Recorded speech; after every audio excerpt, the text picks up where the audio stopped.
palestra de hoje se chama A Transcendência segundo os Shiva Sutras e a Teosofia. Mas inicialmente eu gostaria de colocar uma pequena reflexão sobre as circunstâncias atuais, sobre essa vida em tempos de pandemia. Eu não vou agradecer naturalmente ao coronavírus pela oportunidade que nós temos de reflexão e interiorização, de questionamento, de coisas, de valores. Eu tenho visto até algumas mensagens circulando pelas redes sociais com esse conteúdo. Muito obrigado, coronavírus, Mas é uma realidade muito triste, E eu não vejo dessa maneira romântica, principalmente porque essas questões sobre os valores, sobre a solidariedade, sobre a interdependência, têm sido ensinadas por instrutores espirituais de diversas religiões há no mínimo mais de 1000 anos, E aí quando acontece um fato tão triste, tão marcante, e a gente poderia pensar numa experiência bastante conhecida e reiterada, como a queda de um avião, a gente não agradece ao avião, a queda de avião, pela oportunidade de refletir sobre a lei da gravidade, porque a lei da gravidade é de amplo conhecimento há muito tempo. Então, quando nós estamos vivendo uma situação como essa, tendo em vista que pelo menos há mais de 2000 anos, nós já recebemos essa instrução sobre os valores morais, sobre os valores espirituais, sobre a importância de vivermos em comunidade, da cooperação, da solidariedade, da reflexão, é o momento de perceber que nós estamos com um atraso de no mínimo 2000 anos e nós precisamos então urgentemente interiorizar esses valores e colocá-los em prática. Assim como acontece quando cai um avião, a gente imediatamente procura ver o que deu errado para consertar e não acontecer mais. Então, é nesse sentido que eu inicio a reflexão e coloco os conhecimentos de hoje, para que a gente reflita sobre as nossas maneiras de viver, de uma maneira de uma maneira mais enfática, com mais seriedade. E tendo em vista que se trata, à luz das doutrinas teosóficas e outras doutrinas espiritualistas, de uma situação de karma coletivo, E eu não vou repetir aqui uma teoria sobre o karma, já fiz uma palestra especificamente sobre isso, se chama Karma, Livre Arbítrio, Revisão Teosófica, está disponível na TV Supre, no YouTube. Mas eu gostaria assim, de enfatizar novamente essa ideia de karma, lembrando que o ser humano tem uma esfera de ação, de liberdade de ação, e ali então tudo que ele faz tem consequências. E aí a gente fala que a pessoa tem um karma individualmente, quando ela está colhendo o resultado das suas ações como indivíduo, e nós temos então um karma coletivo quando nós estamos colhendo as nossas ações como coletividade, em função dos nossos atos, nossa maneira de ser coletivamente.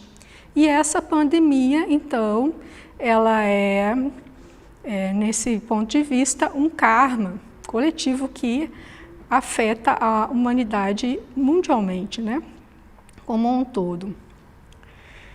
E nós costumamos falar aqui na Sociedade Teosófica e em outros ambientes espiritualistas sobre mestres de sabedoria, sobre seres com poderes divinos, potências criadoras da natureza, seres que estão num estado de evolução além do homem, Mahatmas, por exemplo, os Mahatmas. E vocês poderiam me perguntar se esses seres têm esses poderes todos, por que eles não resolvem esse problema da pandemia e inventam uma cura, resolve o problema imediatamente. Aí eu gostaria de lembrar, mais uma vez, dentro da visão teosófica, já coloquei também isso em palestra, Deus na visão teosófica, Até Deus, como se você considerar a hierarquia construtora do cosmos, ainda que tenha um regente, até esse Deus está submetido à lei do karma, ou causalidade. Então, na teosofia, nós não temos essa visão antropocêntrica. Agora vamos, então, pedir aos seres iluminados, né, uma solução e vamos prometer que agora vamos nos comportar bem, né? Então, eles vão resolver os nossos problemas, assim como os pais, né, que emprestam o carro para o filho bate o carro, e aí o pai acaba pagando a conta da batida do carro e diz assim, mas na próxima vez, então, você que vai pagar, você não faz mais isso, né? Isso é uma visão infantil e antropocêntrica, e a teosofia não acolhe essa visão. Mas eu não posso estabelecer aqui uma relação precisa de causa e efeito sobre esse fato que ocorre, essa pandemia, porque eu não posso dizer que é uma consequência das más atitudes do homem, porque eu não tenho nenhuma base objetiva para estabelecer essa relação. Mas eu também não chego a negar, pessoalmente, né, nos meus pensamentos, que possa ser, né, uma consequência daquilo que os Mahatmas falam, e tem até uma carta, nas cartas dos Mahatmas, carta de número 20, eles falam que eles não aguentam as emanações animais da multidão egoísta e brutal. É muito difícil para eles lidarem com essas emanações humanas. E eu não vou dizer, apesar dessas cartas serem do século XIX, eu não posso dizer que isso é um comentário desatualizado, tendo em vista que eu não vejo que a situação tem melhorado, né? Pelo contrário, cada vez mais a gente vê, né, violência, por exemplo, nos relacionamentos interpessoais, nos relacionamentos conjugais. Nós temos cada vez mais um índice de cônjuges se matando, né? E é um tipo de relação conjugal, deveria ser, né, um tipo de relação para expressar o amor. Então, eu não posso dizer que isso que o Mahatma comentou no século XIX não se aplica, né, e que não é possível haver uma relação como essa, como um freio à humanidade. Mas como eu não posso fazer nenhuma afirmação, eu vou fazer apenas 2 comentários sobre a questão do karma coletivo que eu vejo a partir de dados objetivos, né, de percepções objetivas. E uma delas é a questão do animal. O Mahatma Kutumi também falou numa carta, que eu não lembro agora o número, ele falou o seguinte: os animais existem para os seus próprios propósitos. Né? E tendo em vista que esses vírus têm surgido ultimamente num contexto de exploração dos animais, né? Um relacionamento indevido, no mínimo, com os animais, que está favorecendo o surgimento desses vírus, dá uma margem, né, bastante viável, né, de estabelecimento de relação de causa e efeito. A gente sabe que teve pandemias na história da humanidade, né, em uma relação de proximidade com animais, por exemplo, ratos, que não tinham uma relação de aproximação, tinha mais de ignorância, de falta de higiene. Mas nos últimos anos ou nas últimas décadas a gente vê esses vírus surgindo, né, nesse contexto de exploração dos animais. Então, outra ideia, né, que eu posso trazer a respeito dessa questão do karma é o efeito da nossa compreensão da questão da interdependência entre os seres humanos, que sempre existiu. Só que no momento que as comunicações são mais rápidas e os deslocamentos são mais rápidos, isso aparece, né, de uma maneira mais rápida, não demora tanto tempo. E a gente vê, por exemplo, na pandemia, que os países que têm uma relação interpessoal, social, de cooperação, de solidariedade, estão superando melhor, né, de uma maneira mais rápida, essa pandemia. Mas, novamente, é uma questão, né, um assunto que tem sido ensinado há milênios, né? Então, agora nós vamos aprender mesmo, né, porque com o aumento das migrações, em que a gente sofre os efeitos mais rapidamente, agora as pessoas que não cooperam, elas acabam colhendo os frutos da sua não cooperação. Você vê, por exemplo, um governo corrupto, né? Não um governo corrupto, um governo onde tem corrupção, onde tem pessoas corruptas, né? O que acontece? Se falha um sistema de saúde ou o sistema de saúde fica prejudicado, aquela pessoa ali que estava participando de atos de corrupção, ela vai sofrer os efeitos daquela corrupção que ela ajudou a criar. E isso, de uma maneira geral, em todas as formas de cooperação e não cooperação, nós estamos vendo de uma maneira mais nítida que existe, né, esse nexo de causa e efeito. Então, nós coletivamente pagamos, né, por um interesse ou desinteresse do que nós somos como massa, como coletividade. Eu gostaria de repetir uma informação que eu coloquei aqui, de que na Copa de 2018, acho que foi, né, eu trouxe até uma notícia sobre um gol do México, que fez a terra tremer na cidade do México, foi detectado por sismógrafos, né, um pequeno abalo sísmico, e os sismólogos disseram que será uma coisa natural.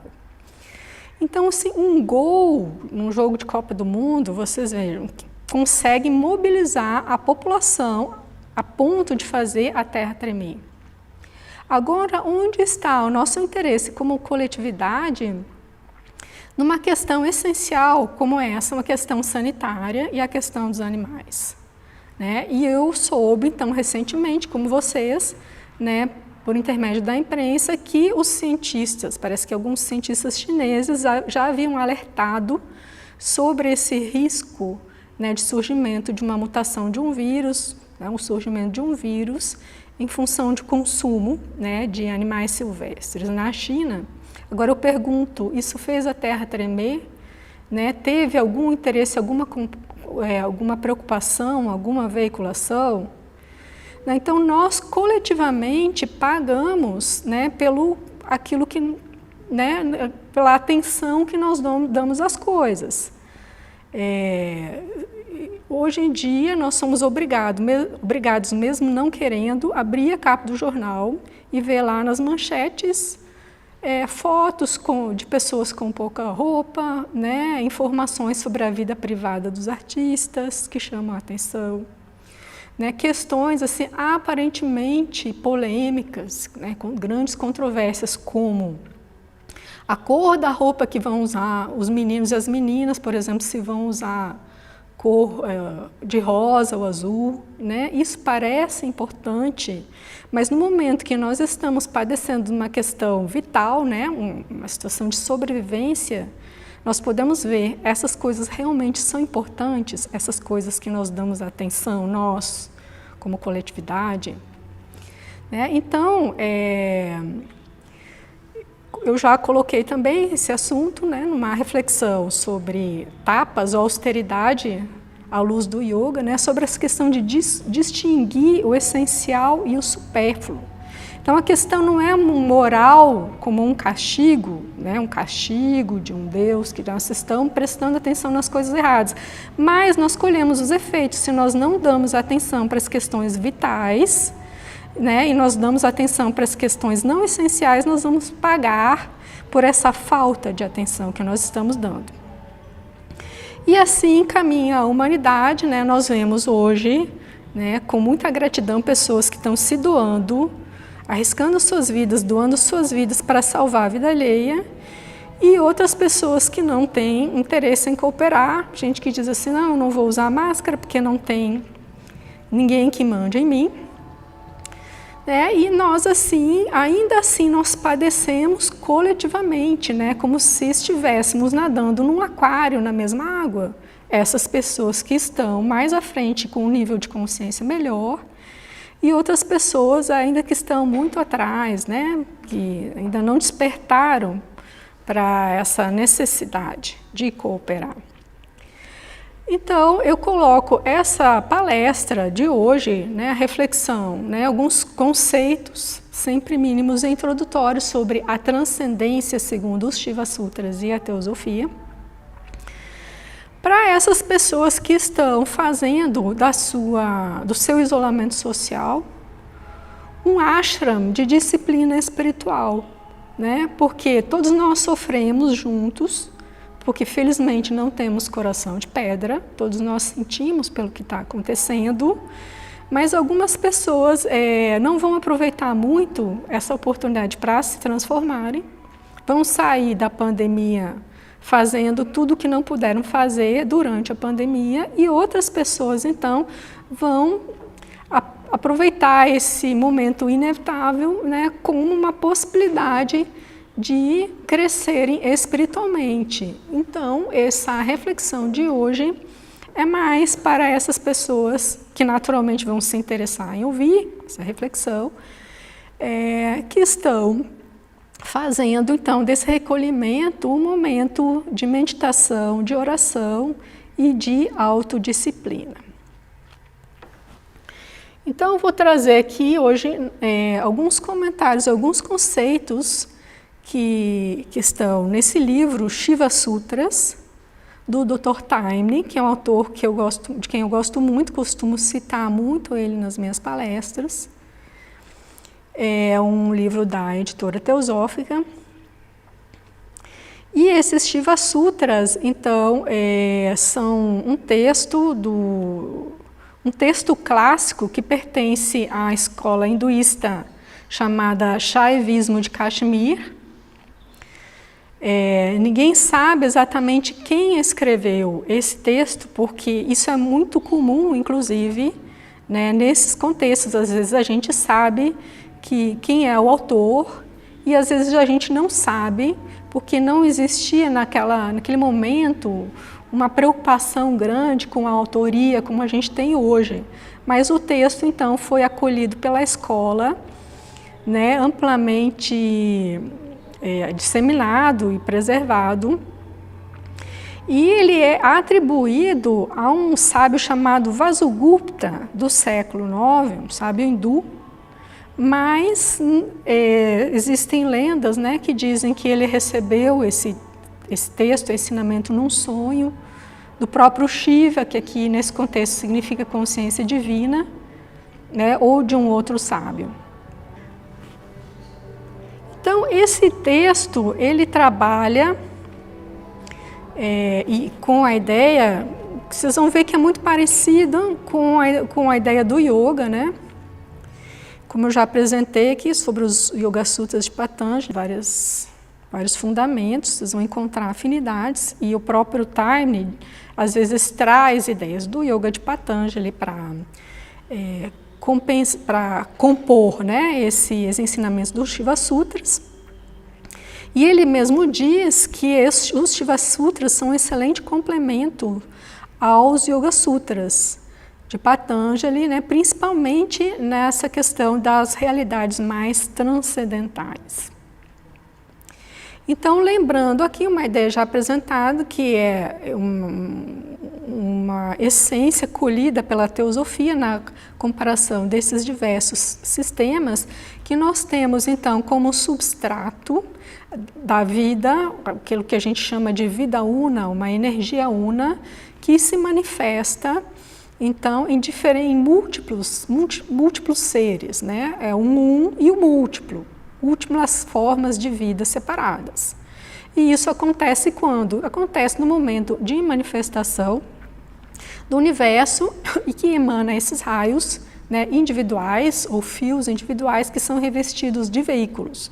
E uma ideia para ilustrar esse nosso entendimento de hoje é novamente essa ideia de luz universal, energia universal representada pelo Sol, como se fosse energia elétrica, e veículos individuais, como se fossem várias lâmpadas.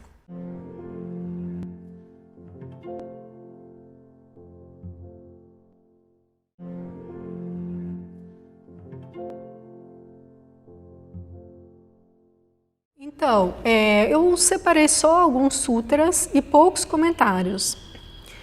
Então, o primeiro sutra do livro, né, do texto, é a mônada, ou espírito individual, que é o ser mais interno do homem, como eu representei naquela lâmpada, é essencialmente da mesma natureza da pura consciência, representada por aquele sol, ou realidade em seu aspecto de consciência voltado para o exterior. Então, existe uma consciência una, né, e ela se expressa na consciência dos diversos seres particulares. E quando ela chega, então, nos seres particulares, que são os raios compostos por uma série de veículos que se interpenetram, ela se volta para o exterior, ou para essas coisas do mundo manifestado.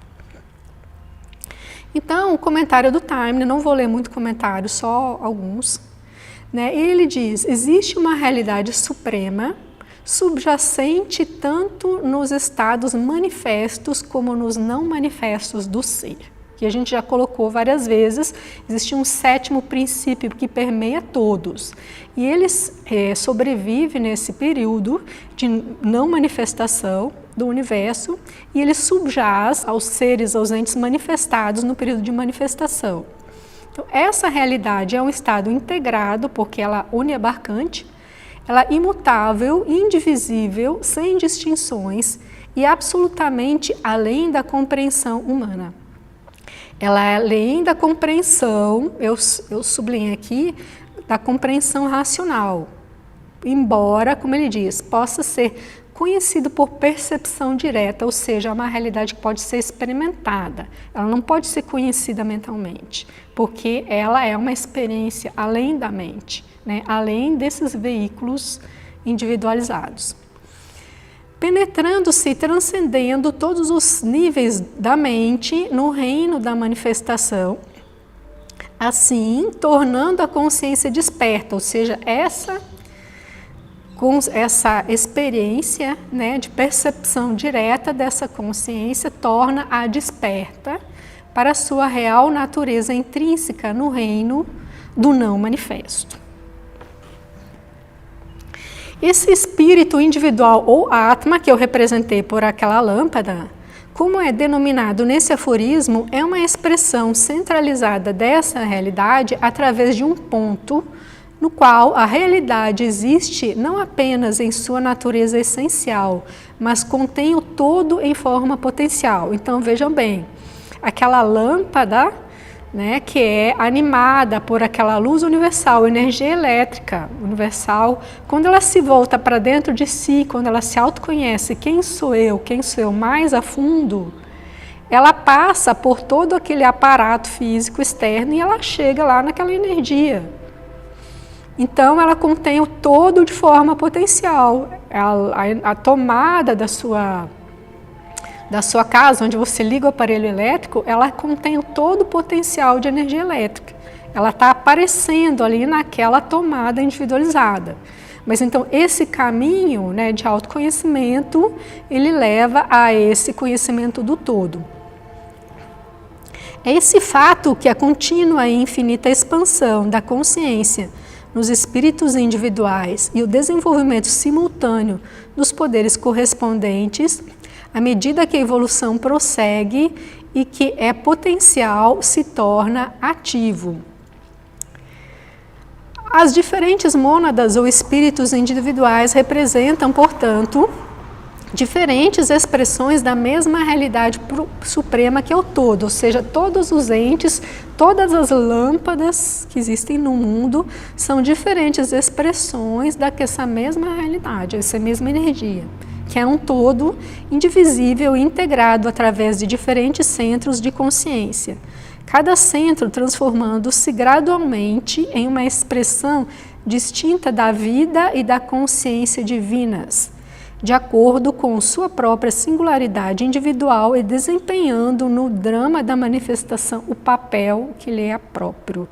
Então, são todas essas manifestações de Shiva, que aqui, nesse contexto, significa a consciência divina.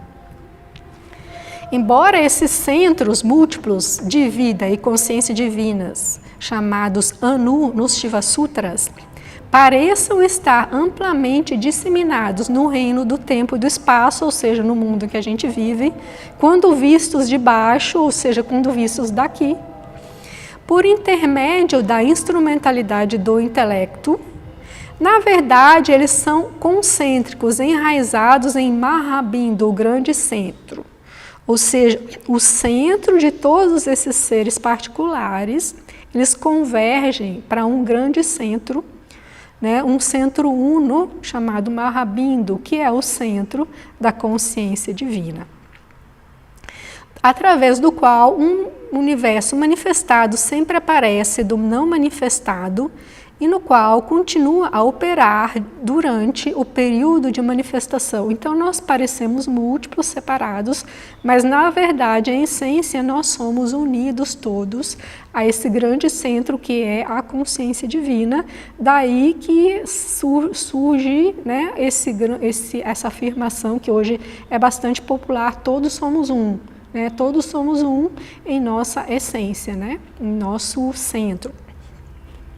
Assim, portanto, esses centros são separados em si e ao mesmo tempo não são. No reino da manifestação, funcionam separadamente por intermédio do princípio mental e podem ser considerados como separados.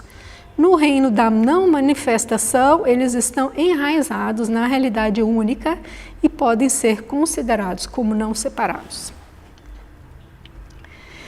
Então, essa ideia, né, que acredito que já ficou clara, todos somos um, todos estamos conectados, né, a partir da nossa essência, do nosso surgimento.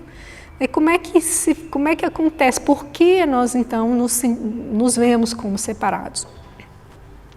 E os Shiva Sutras isso explicam, né, no segundo sutra, então, 1.2, que o conhecimento viciado pelas ilusões da mente é a causa da escravidão da mônada ou Jivatma, que são termos que explicam essa unidade, né, unidade de veículos, né, esse ente separado, né, ele é Atma, ou seja, ele é um ponto uno que está ligado nesse ponto total, mas enquanto ponto uno, né, ele é uma unidade chamada de mônada ou Jivatma, que se manifesta nesses mundos inferiores, o mundo da manifestação.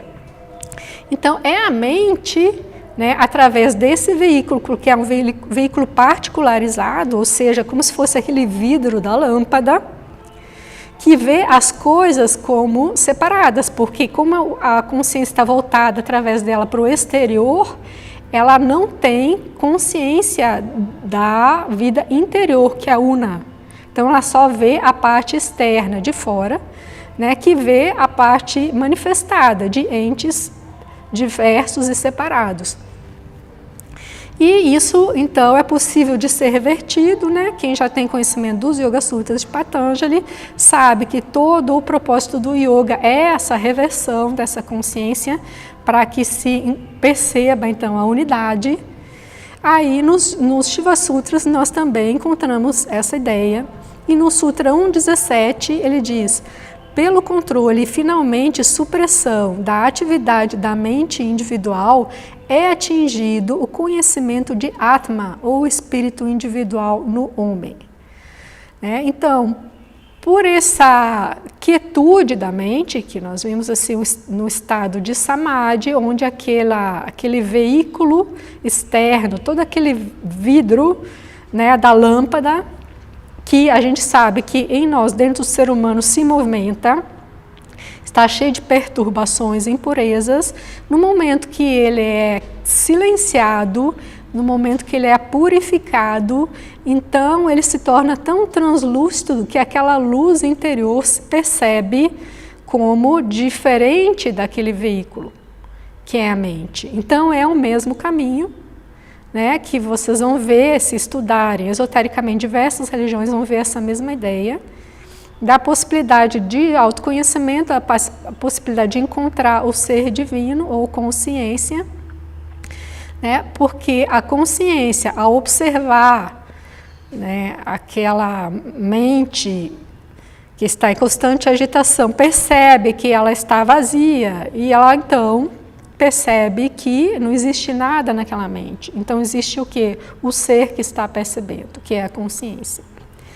E o Sutra 3.12 diz que pelo completo controle sobre o poder de percepção é possível fazer a consciência que é voltada para fora interiorizar-se e tornar-se centrada no Atma, o centro individualizado da realidade. Então esse é o caminho do yoga que você vai encontrar nos Shiva Sutras. E o indivíduo, então, que realizou a sua natureza espiritual como Atma, é um ator e está consciente de ser um ator no palco do mundo, e assim não é afetado ou iludido pelo papel que lhe compete representar. Estabelecido na consciência átmica como seu tríplice aspecto Sat, Chita, Ananda, ou seja, seidade, verdade, mente e bem-aventurança, o yogi é mergulhado no oceano da bem-aventurança e do conhecimento subjacente ao sistema manifestado, ou seja, ele tem uma experiência ali de onisciência. E aqui eu friso essa parte de que ele é um ator e está consciente de ser um ator no palco do mundo. Essa ideia é bastante comum, já amplamente disseminada. Uma pessoa me perguntou assim, não, mas então ele vai ser indiferente? Né? Ele vai ser um alienado? Não, ele não vai ser indiferente. Né? Ele apenas vai estar estabelecido nesse reino, né, permanente, dessa realidade de bem-aventurança e não vai mais estar submetido aos sofrimentos e aflições da vida no mundo manifestado. Então, por que existe o sofrimento aqui? Porque aquela consciência que vê através da mente, só vê para fora, o mundo externo, ela está ali totalmente identificada com o drama que está acontecendo no mundo, acontecendo a pandemia, né? Vai ter desemprego, tem pessoas morrendo, então isso causa o sofrimento. Agora, o que é transcendência nisso? A transcendência é fugir desse mundo, né? Se tornar diferente? Não. É viver nesse mundo, dando a sua contribuição no mundo, mas enraizado nesse oceano de paz que existe nesse nível da consciência. E esse, então, é o ápice do desenvolvimento humano, né, onde a pessoa não se identifica com o papel que está representando, ela cumpre o seu papel com perfeição, porque ela sabe que isso faz parte daquele drama cósmico, né, e porque a parte que ela faz afeta todos os outros seres, mas ainda assim ela não está sujeita àquele sofrimento que a pessoa que está inteiramente com a consciência voltada para o exterior enfrenta. E então, ainda o Sutra 3.25 diz que ao atingir o mais elevado estado, e aqui eu não vou entrar, como sempre, em detalhes, né, mas existem vários estados de transcendência.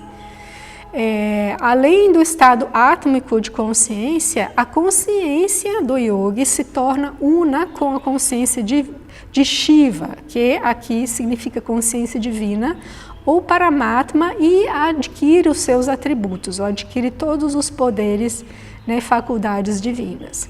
E um Mahatma autorrealizado, que é esse yogi, embora livre da compulsão de reencarnar, porque agora ele não precisa mais ficar compulsoriamente voltando a esse mundo manifestado, porque ele já adquiriu o domínio na sua existência no mundo manifestado, cumpriu o seu propósito, ele pode manter veículos no mundo manifestado a fim de ajudar a humanidade como um ato de austeridade, como um ato de grande sacrifício. Então, é como aquela pessoa que está se afogando, sai da água, não se afoga mais, e então ela pode ajudar a salvar as outras pessoas que ainda estão navegando nesse rio, né? Então esse é o supremo sacrifício que se diz que fazem os Budas, né? Os santos seres que atingem esse alto estado, eles têm uma estabilidade para poder ajudar os outros. Agora, você vai me perguntar, não, mas por que precisa então ter esse mundo, né, de manifestação, se a solução é sair dele, é transcender, né? Se a solução é transcender, não tem necessidade de eu estar vivo aqui. Só que isso é uma ideia bastante clara, né, na teosofia. E o Time, então, nesse livro traz elementos de outros textos do hinduísmo para complementar, né, traz noções da teosofia, e eu trago aqui em especial um trecho da doutrina secreta de Blavatsky, que eu achei muito explicativo, que ela diz então, que Budi aqui é um outro conceito que não faz parte da terminologia dos Shiva Sutras, mas se insere na classificação teosófica como um detalhamento maior. Então aqui nós temos os Shiva Sutras como mente e consciência. A teosofia vai colocar mais um intermediário, com Budi, que é um veículo que fica entre a consciência e a mente. E essa diferença é apenas uma questão de classificação didática, para explicar, porque na realidade esses princípios são altamente abstratos e não tem como separar, assim como nós separamos gavetas e prateleiras. Então cada sistema, cada autor cria conceitos e diferenciações com detalhamentos que ele vai usar para explicar melhor para o público do que se trata. Então, Budi, ou seja, o veículo dessa consciência, para que ele seja mais consciente no plano físico, ele necessita do fogo mais diferenciado de manas, ou que da mente. Uma vez, porém, que o sexto sentido, ou seja, Budi, tenha despertado o sétimo, que é esse Atma, né, o raio da consciência una, a luz que irradia desse sétimo sentido ilumina os campos do infinito. Então, ela está dizendo a mesma coisa que diz os Shiva Sutras, a mesma coisa que diz os Yoga Sutras.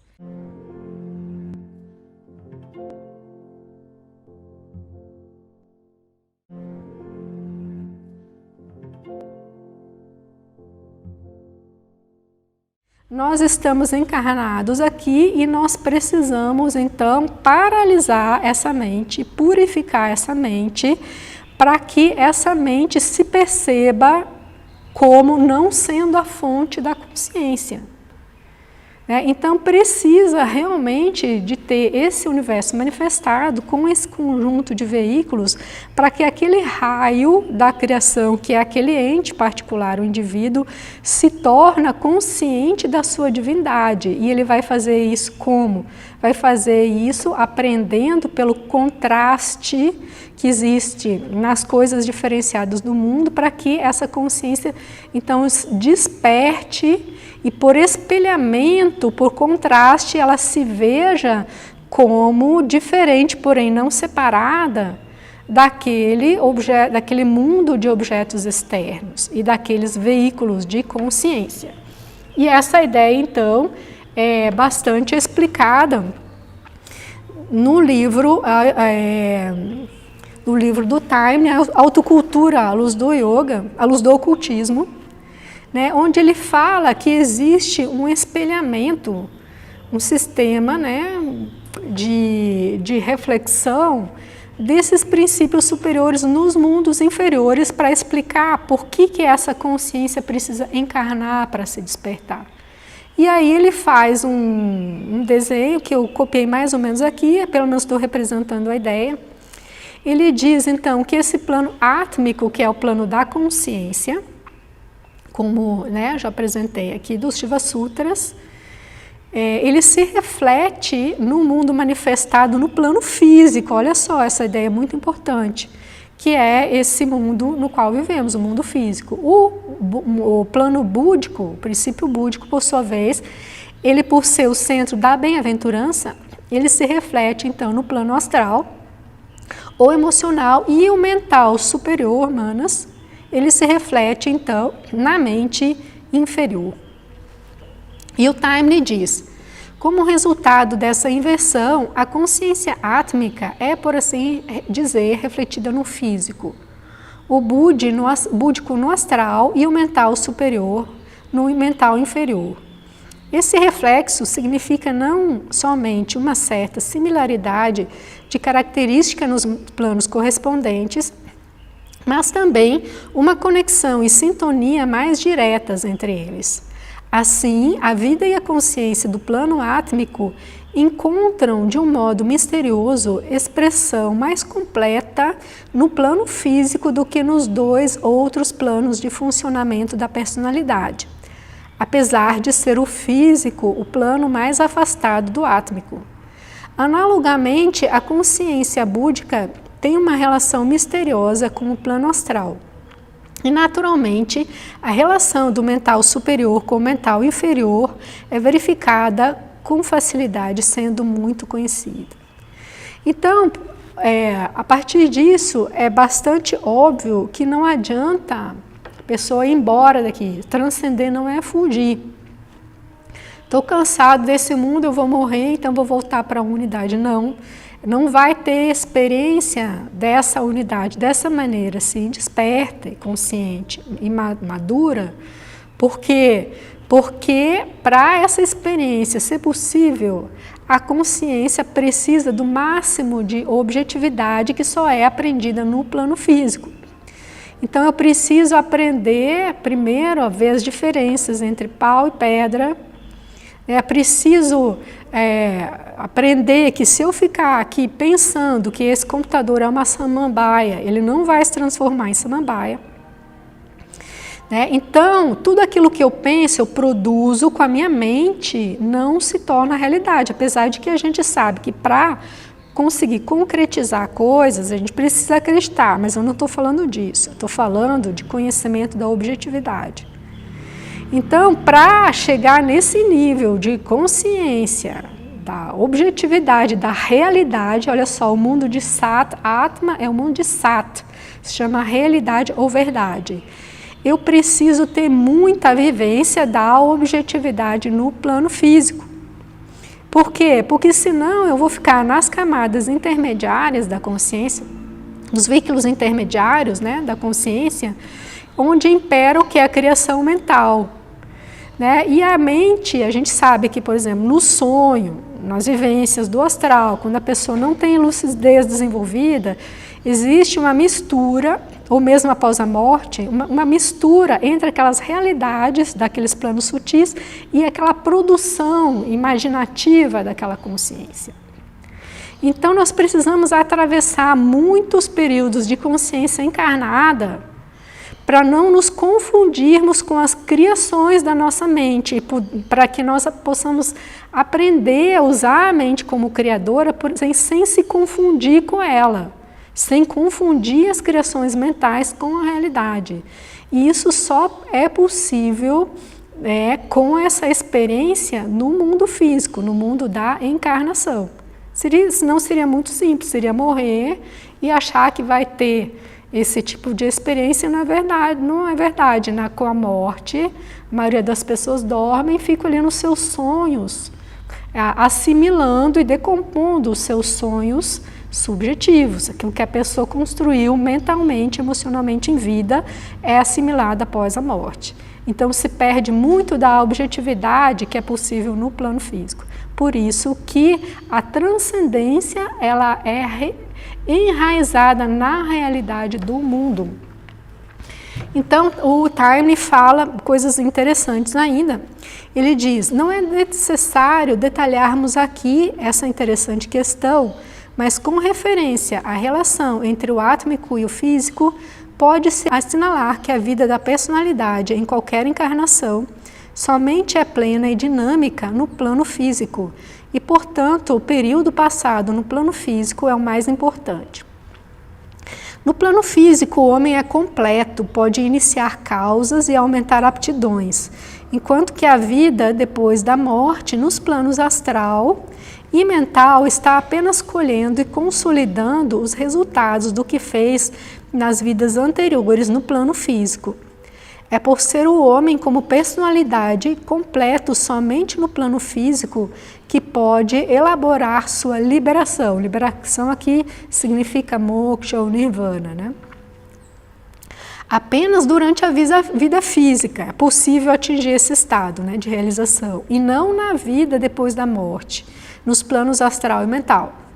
A vida vivida no plano físico é assim a mais importante numa encarnação, e isso se deve, sem dúvida, ao fato de que essa vida reflete especialmente, corporifica a vida do Atma, o aspecto mais elevado da individualidade. Por isso que a gente sabe que essa experiência de unidade, né, essa experiência real, genuína de transcendência, ela se reflete no ser humano, né, no mundo físico, como uma vida de retidão e de santidade. Por quê? Porque uma vez que a pessoa já está plenamente satisfeita e plena na seu nível de vivência espiritual, ela não está mais buscando satisfação no mundo. E como ela tem experiência da unidade, ela também tem uma ética perfeita, porque ela não vai ferir as outras vidas que são partes dela mesma, ou seja, ela é a vida una, né? Porque ela já teve essa experiência. Então, a vida moral, a vida de retidão espiritual no plano físico, elas são, por um lado, como eu já expliquei na palestra sobre moral nos Yoga Sutras de Patanjali, são um requisito para se chegar a essa experiência transcendental, porque precisa purificar essa mente para atingir esse nível de realidade, e também essa pureza moral, ela é uma expressão de quem já teve esse tipo de experiência. Então, eu gostaria de, para encerrar, colocar um exemplo prático dessas ideias que eu apresentei aqui, e antes disso, então, mais 2 sutras dos Shiva Sutras, ele diz os estados atingidos e as experiências conquistadas nos diversos estágios da prática do yoga são realmente surpreendentes. O mundo objetivo que rodeia tal yogi aparece-lhe como sendo o seu próprio corpo. Essa é apenas uma das experiências, tá?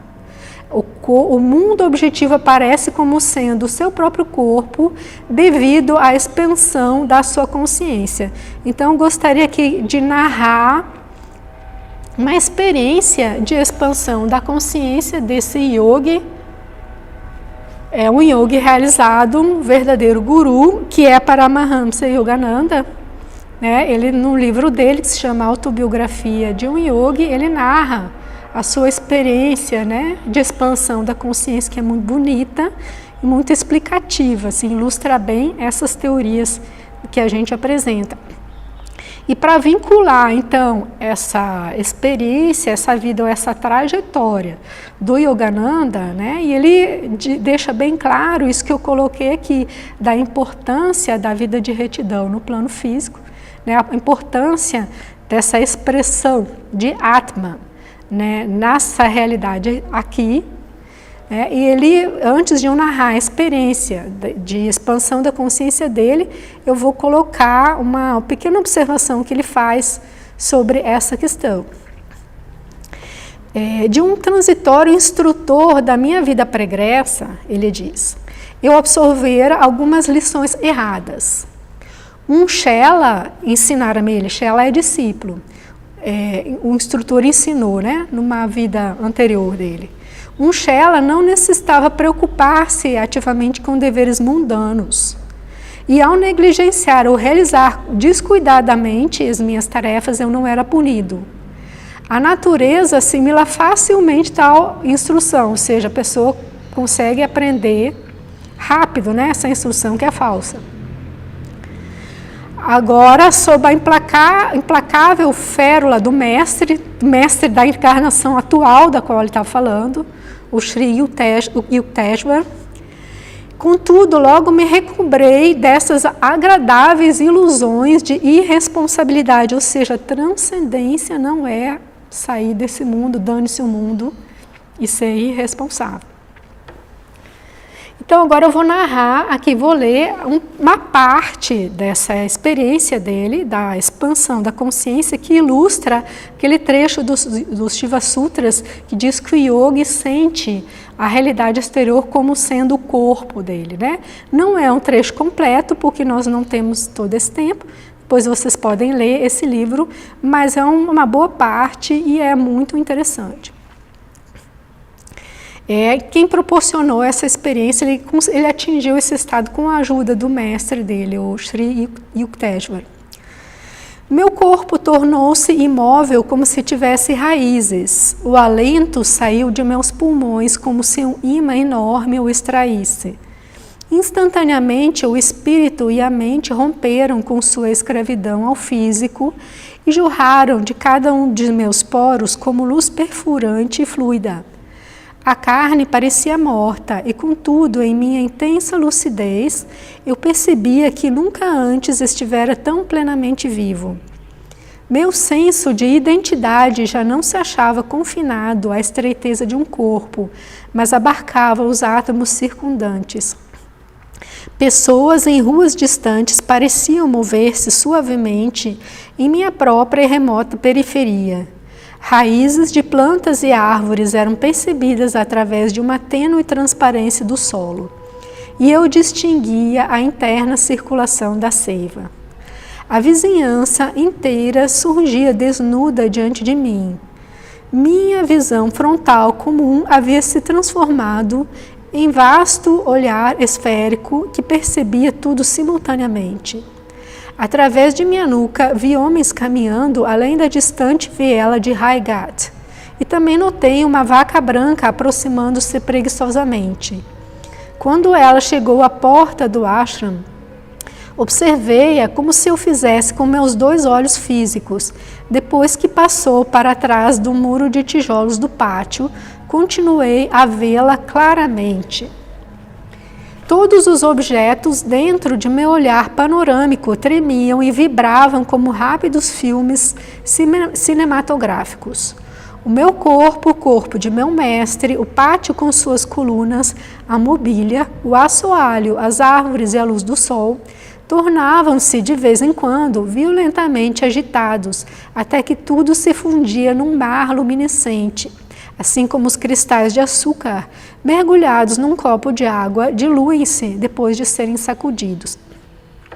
A luz unificadora alternava-se com materializações de forma, e as metamorfoses revelavam a lei de causa e efeito na criação. Olha que interessante. Na experiência do êxtase, ele percebeu as transformações que aconteciam nesse mundo que ele via como decorrência da lei de causa e efeito. Você vê que essa é uma realidade que está enraizada realmente naquele oceano de espírito. Por isso que se diz que até Deus Criador não se separa dessa lei. Uma alegria oceânica representava nas praias serenamente intermináveis de minha alma. Atingi a realização de que o Espírito de Deus é beatitude inesgotável. Seu corpo compreende incontáveis tecidos de luz. Um sentimento de glória crescente dentro de mim começou a envolver cidades, continentes, o planeta, os sistemas solares e as constelações, as tênues nebulosas e os universos flutuantes. O cosmo inteiro, suavemente luminoso, semelhante a uma cidade vista de alguma distância à noite, cintilava dentro da infinidade do meu ser. Olha que bonito. Tá? É uma narrativa que ainda continua, né? Mas eu vou ter que interromper aqui. Eu só trago ainda para encerrar mais uma observação do que aconteceu, né, com ele depois que ele teve essa experiência, que ele estava lá com o mestre dele. E aqui eu estou trazendo a foto dos dois, né, o de barba é o Sri Yukteswar e o outro é o Yogananda. De súbito, a respiração voltou aos meus pulmões. Com um desapontamento quase insuportável, constatei que havia perdido minha infinita vastidão. Mais uma vez me limitava à jaula humilhante do corpo, tão desconfortável para o espírito. Como filho pródigo, eu fugira de meu lar macrocósmico e me encarcerara em um estreito microcósmico. O meu guru continuava de pé, imóvel diante de mim, inclinei-me no intento de me prostrar aos seus pés, aos seus santos pés, em gratidão por me haver concedido a experiência da consciência cósmica que tão apaixonadamente eu buscara. Mas ele me impediu e, retendo-me de pé, disse-me com tranquilidade: você não deve se embriagar com o êxtase. Muito trabalho ainda resta para você fazer no mundo. Venha, vamos varrer o chão da sacada, depois caminharemos ao longo do Ganges. Então, olha só que importante, isso não é por acaso.